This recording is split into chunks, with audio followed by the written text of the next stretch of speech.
দেশের সড়ক ও সেতুর টোল আদায় একসময় আওয়ামী লীগের প্রভাবশালী নেতাদের অবৈধ আয়ের অন্যতম খাত ছিল। আধুনিক টোল ব্যবস্থাপনার আড়ালে তারা দীর্ঘদিন ধরে বিপুল রাজস্ব আত্মসাৎ করেছেন। জুলাই বিপ্লবের পরও তাদের নিয়ন্ত্রিত কোম্পানিগুলো এখনও নানা কৌশলে টোল ব্যবসা চালিয়ে যাচ্ছে।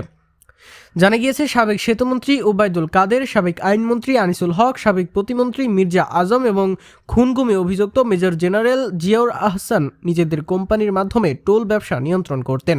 এসব কোম্পানির মধ্যে রয়েছে UDC, CNS, Shamim enterprise, Regnum, ATT ও পেন্টা গ্লোবাল। আওয়ামী আমলে তারা টোল আদায় করে রাজস্বের অর্ধেক জমা দিত, বাকিটা আত্মসাৎ করত এমন অভিযোগ রয়েছে।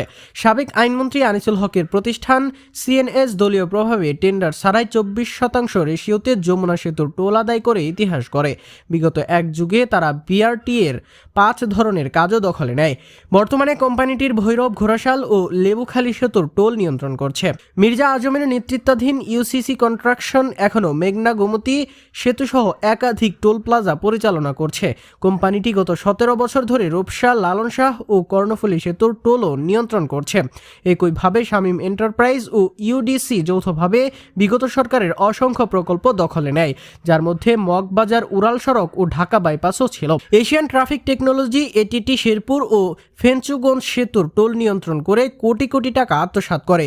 আর গুম খুনে জড়িত রেজাউল আহসানের পেন্টা গ্লোবাল এখনও বিভিন্ন দরপত্রে অংশ নিচ্ছে। কাদেরপন্থী রেগনাম রিসোর্স চরসিন্ধুর সেতুর টোল ব্যবসা বহাল রেখেছে। সম্প্রতি দুর্নীতি দমন কমিশন সিএনএস এর বিরুদ্ধে মামলা করে। অভিযোগে বলা হয়, কোম্পানিটির একক উৎসভিত্তিক চুক্তিতে 489 কোটি টাকার বিল নেয়, যার ফলে সরকারের 309 কোটি টাকার ক্ষতি হয়েছে।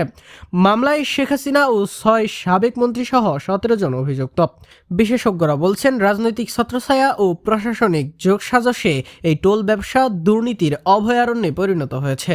বুয়েট অধ্যাপক ডক্টর হাদিউজ্জামান বলেন, রাজনৈতিক বিবেচনায় নিয়োগ পাওয়া এসব কোম্পানি মেয়াদ শেষের পরও বছরের পর বছর অবৈধভাবে টোল আদায় করছে। স্বচ্ছ দরপত্র ও জবাবদিহিতাই এখন একমাত্র সমাধান।